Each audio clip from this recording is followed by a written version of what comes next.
was the Denver City High School Marching Band. Great performance by them at halftime of this ball game. Again, we want to remind you of the score at halftime. It's 14-7. Denver City leads Seminole.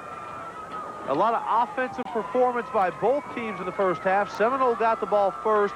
They went 3 plays and out. Denver City got the ball, drove the length of the field for a touchdown.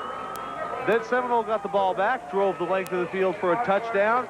Denver City got it back one more time and went the distance again for a touchdown. So basically, it's been a first half with 4 off.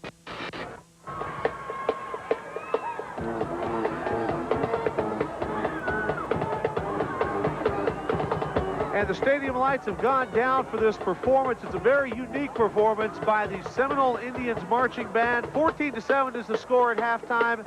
We'll take you down to the field now for this very unique marching performance.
a performance, what a unique performance by the Seminole Indians Marching Band. A lights-out, glow-in-the-dark show.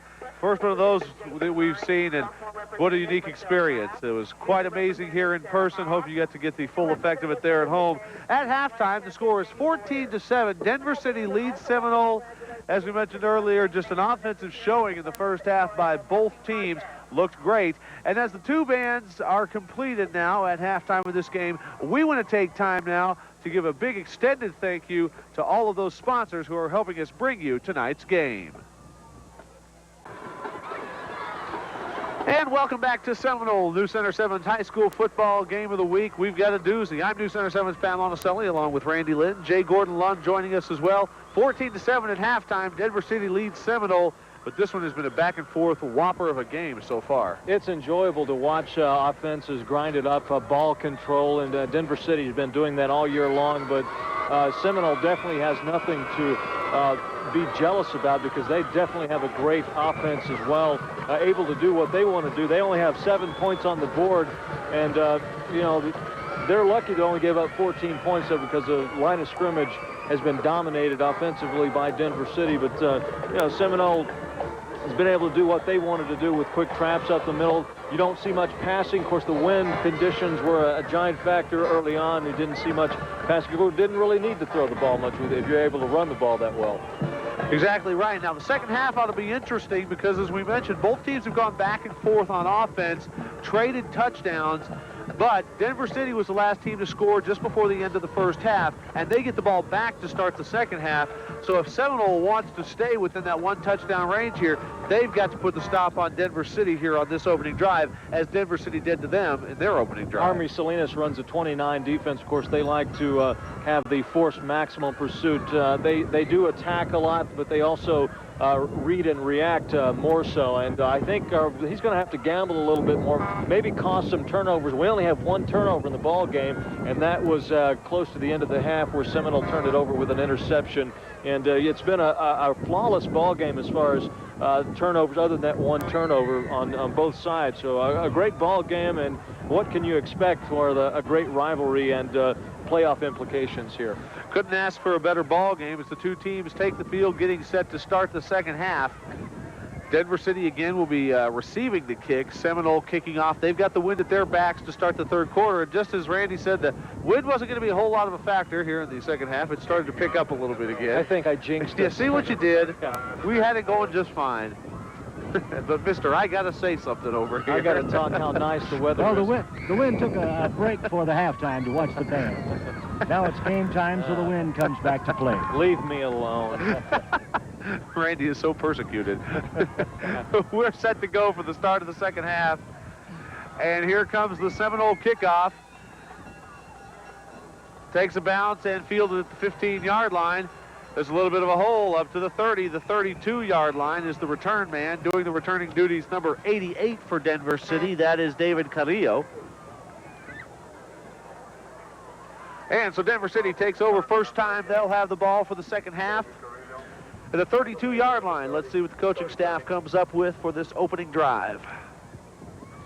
Army Salinas definitely needs to, get some kind of turnovers and make some stops. They're really unable to stop Denver City all night long, and I'm curious to see what kind of pressure he's going to put on, especially on that right side of the defensive line. Quick pitch to Kidman to start the second half. Kidman's got some room and some great blocking around the end. He's up near midfield, out of bounds, right at the 50-yard line. Saving tackle out there by number 12. Casey Powers, defensive back, and that sweep has been very effective all night long. He's able to turn that corner. Again, they attack that left side of the line, or the right side of the defensive line for the Indians. They're going to have to somehow put some more pressure on, not get blown back off the line of scrimmage so much, and let the backs turn the corner. So second down, or actually first down and 10 from midfield for Denver City. Motion out of the backfield. That leaves an I formation back there. And it's the handoff to Kinman again. This time he's bottled up after a gain of about 1. And tackle on the play, number 75, Mark Zellner. He's been busy all night long. He made several tackles in the first half. Our sponsors tonight are First National Bank at 300 South Main. Dwayne Herman is the president and CEO, and Doreen Allen and the staff wish the Indians the best of luck tonight. They're a member of the FDIC, and they support all youth activities. And we appreciate the First National Bank of Seminole for participating and helping us with this game tonight. Second down and a long 8 for the Mustangs. And Smith has the ball, could pass. No, he's going to keep it on the run, and he's got room down to the 40. Cuts back at the 35, down to the 29-yard line. And Josh Smith keeps it on his own and does a nice job of evading some tacklers and a huge pickup. Anthony Salazar just could not make the one-on-one open field tackle. He got sucked inside. A nice bootleg play, and unusual for Denver City. They go off to the right side, and they're having much success picking up big chunks of yardage early in the second half. So first down, Denver City at the 29-yard line of Seminole, as that offensive line just continues to manhandle things up front. Here's Kinman, and this time he can't even get back to the hole. Beautiful job of the defender shunning the tackle. A big blast on the hit there. Number 60, Aaron Anderson at his defensive line position. They definitely had the penetration that time. They loaded up the right side of the defense expecting that sweep. Of course, Denver City is trying to spread out the defense there, but they were ready for that one.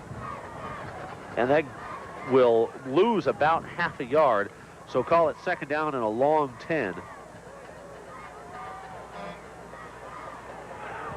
And Josh Smith goes back to throw a quick pass. No time at all to get it off. He's sacked. Larry Estrada on the sack. He was not going to have any of that two-step drop back passing. Oh, boy. He sacks him, and this is exactly what the Indians need, some big plays on defense.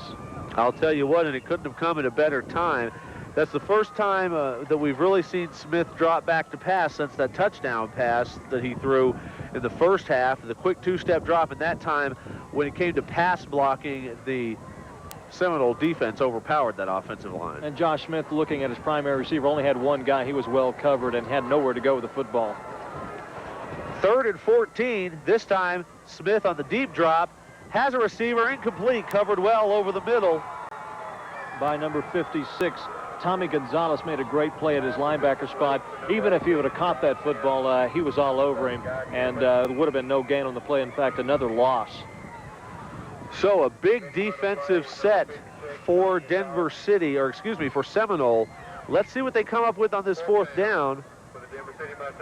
Denver City appears to be going for it. This ought to be interesting. 4th and 14 at the 33-yard line. Denver City's going to go. They've got 3 wideouts, wide to the left, 1 wide to the right, 1 back in the backfield. And there's the pass. It is complete to number 88.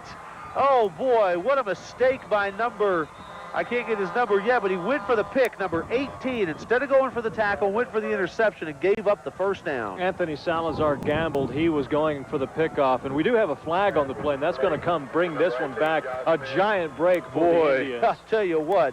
That's a giant break for Anthony Salazar. I'll tell you what, and you got to admire his fortitude on that, thinking he had the interception. But boy, on a 4th down, you just sit back, you wait for the pass to be completed short of the sticks and level the receiver rather than gambling on that play. Salazar buys a break with the Denver City penalty. David Carrillo made a great catch on that play. That ball was a little bit behind him. And Josh Smith, waiting patiently for his primary receiver to come open, and he certainly did. But a giant break, as we just mentioned, for the Indians. I'll tell you what, I'll guarantee that Salazar doesn't do that again. You learn from those mistakes rather quickly. This time it'll be a punt.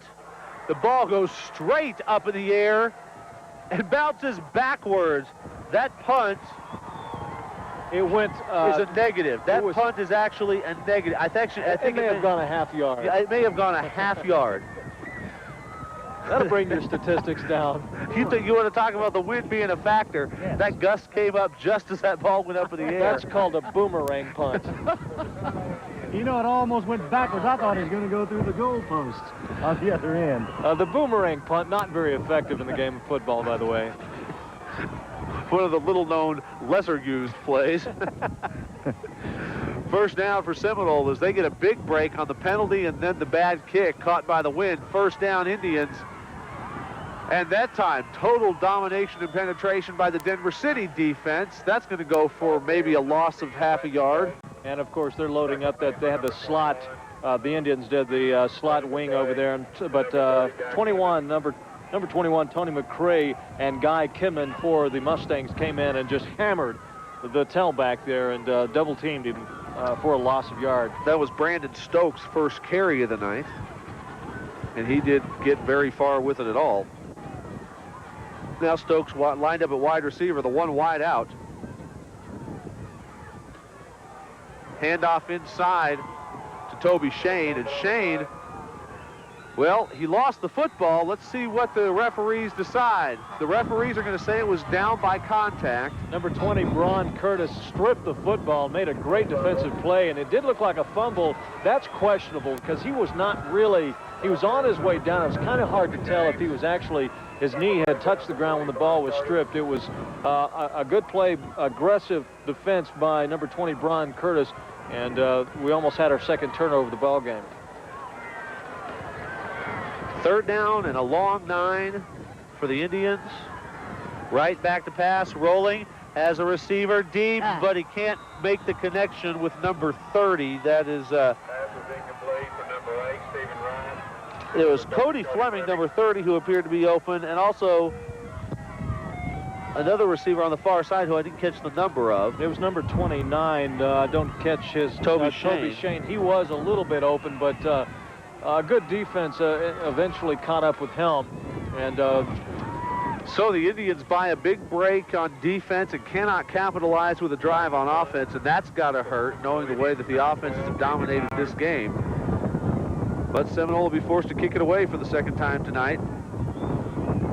A booming punt catches the wind and goes soaring back into the end zone and through the end zone and into Andrews County. And with that wind, it's now gusting up about 30 miles an hour again, and hard to do a coffin corner kick with that wind at your back. By the way, guys, do we have any tie-down ropes for us? We're going to end up in that goal post in a minute. Let's check some more of those sponsors while we have an opportunity. Ray's Menswear. Ray's Menswear is saying we're quitting business. Charles Ray says it's time he took a break and enjoyed the rest of his life. So he's quitting business, and a big sale takes place starting next Friday, the 17th of November, 20 to 50% off, no alterations, no returns. Just go in and get what he's got and enjoy it. 204 South Main in downtown Seminole. First down for Denver City. The run up the gut will pick up about 2 before the Indians shut it down. Yeah, Josh Smith was just hammered on the play by number 26, Darren Kruger, as well as number 51, Gabby Alanis. So second down and a long 7 for the Mustangs, as they are going into this now very stiff Randy Jinxtus wind.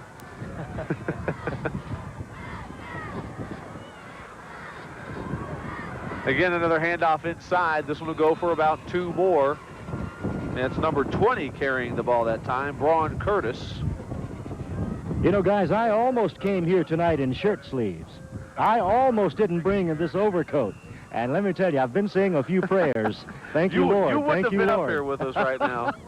No, 80 degrees in Odessa today, and I come up here and what is 30 degrees now, and wind. 3rd and 3 for the Mustangs. Smith's going to keep the ball, and he finds a hole enough for a first down up to about the 34-yard line. So Denver City continues to roll. Another first down. Tackle on the play by Brandon Stokes, coming in at his defensive back position. Denver City able to squeeze out a few more yards for the first down, and Seminole definitely would like to see a turnover here to get good field position. Because they force a punt right now, they're going to get good field position. Smith takes the ball on the quarterback carry right up the gut again, and again he'll pick up about 4 yards as that offensive line for Denver City just blows Seminole off. I think he just made that decision on his own, saw a big gap there off the right guard position, and no one there on defense for Seminole, and able to squeeze out 4 quick yards. The new Center 7 Newshound looks to be giving the Seminole Indians some strategy tips. Maybe relay those messages to the coaches.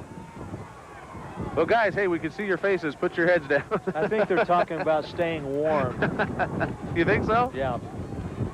There's the handoff up inside. That's Braun Curtis. And Braun Curtis fights for apparent first down. Boy, nice run, nice determined run by Braun Curtis. He was dragging number 44, Hector Cadarco, all the way for 5 yards on the carry.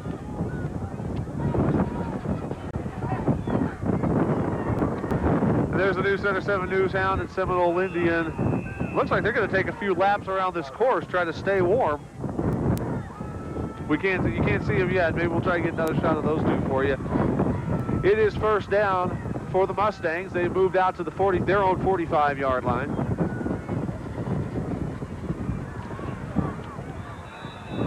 Trying that left side again of the offense, right side of the defense for Seminole, and a good carry for about 3 yards. Gabby Alana's on the tackle, another 4-yard gain, though, for the Mustangs, and they're picking back where they left off in the late second quarter, grinding it out.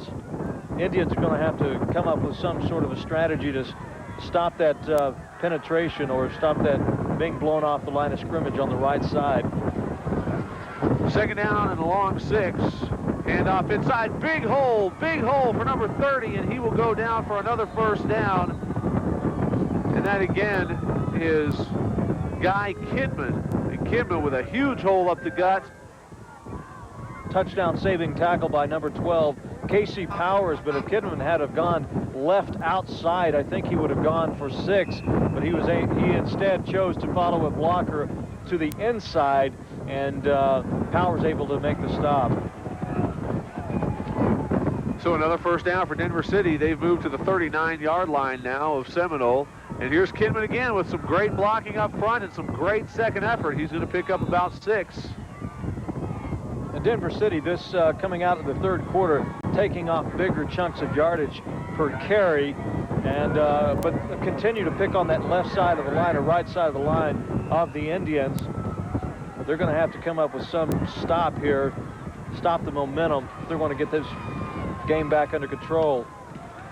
Kidman's going to check out, take a few gulps from the water bottle, and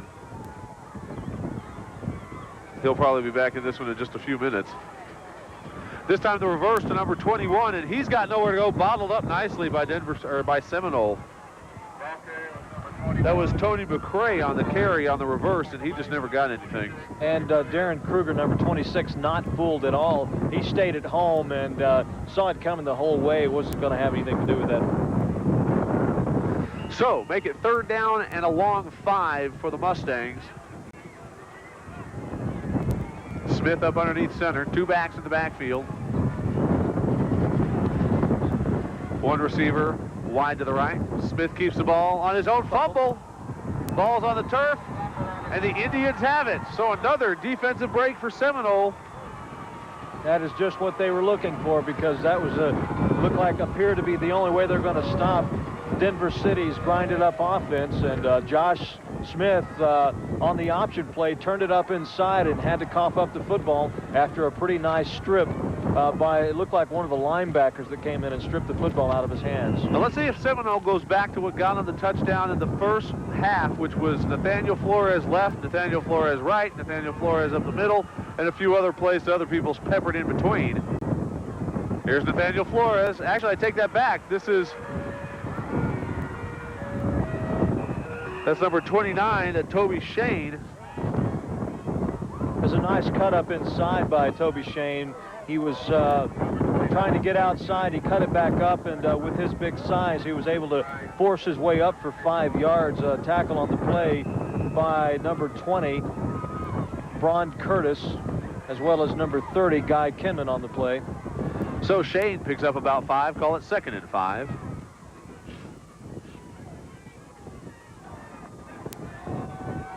Two backs in the backfield. Motion. And a keeper by quarterback Stephen Wright, and he just has absolutely nowhere to go, buried for a loss of 5 yards, so it'll all of a sudden be 3rd down and 10. That's not what they wanted on this. They had some good momentum going, penetrating inside trying to get a first down to get this drive going, and a loss of yardage is definitely not what they wanted. Well, it may almost be a little bit of impatience on Seminole's part. I mean, you saw the inside handoffs to Toby Shane and Nathaniel Flores are what moved them down the field the first time they scored, and it seems like they're getting away from that maybe a little more than they should. Now they're trying to go outside and not able to do that. 3rd and 9. Right back to pass. He's got all kinds of company back there. He better do something with that ball. Dumps it downfield, incomplete. He did a good job to get rid of that football because he was going to have a giant loss. He on was the play. 25 yards behind the line of scrimmage by the time he eventually let that football go. In hot pursuit was number 22, Abel Gonzalez.